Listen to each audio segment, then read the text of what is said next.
Clive had fixed up a mysterious booking following an audition in one of the government hotels. We drove to the northern outskirts of the city behind a large Mercedes and were shown into a massive great house surrounded by grounds full of sentries and armed police. It was then we were told we had been summoned to give a command performance before the Shah and Empress of Iran. Our fame spread. People wanted to hear us sing. Our audiences ranged from royalty to school children. In the month we spent in Tehran, the Philanderers had arrived. It takes a worried man to sing a worried song. It takes a worried man to sing a worried song. It takes a worried man to sing a worried song. I'm worried now, but I won't be worried long. Tim continued to keep the papers back home advised of our progress. We left Tehran and drove through the mountains to the Caspian Sea.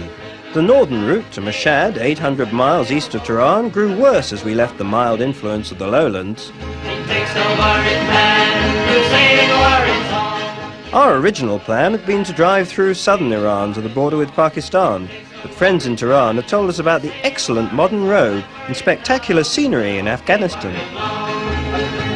I looked down the track as far as I could see. I looked down the track. We were easily persuaded that we should visit Kabul, and so we arranged our visas and bought a new set of snow chains before we left Tehran. As we drove high into the bleak plateau beyond the beautiful Shahrazar National Park, the weather became more hostile. The graded track was bumpy and unsurfaced, the bridges gave way to fords, and the misty rain turned to snow. Ahead of us was the coldest weather we would encounter on our journey across Asia.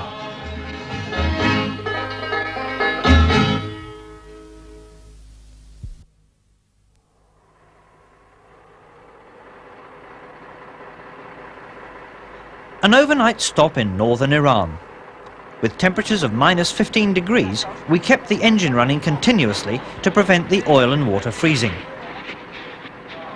We fitted the snow chains, and for the rest of our journey to Afghanistan, they would keep our speed down to 20 miles an hour. We were now in one of the remotest parts of northern Iran. The road ahead of us would take us through Mashhad, Herat and Kandahar to Kabul, then through the tribal areas of the Khyber Pass to the timeless lands of Pakistan and India. Just ahead of us, packed snow covered the frozen gravel track.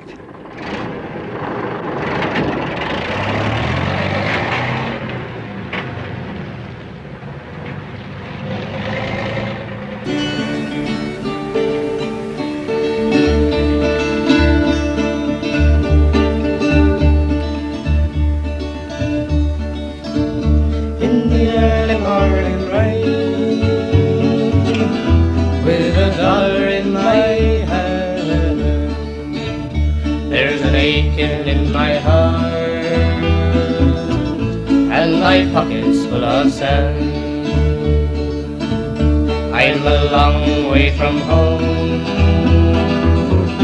and I miss my loved one so. In the early morning rain.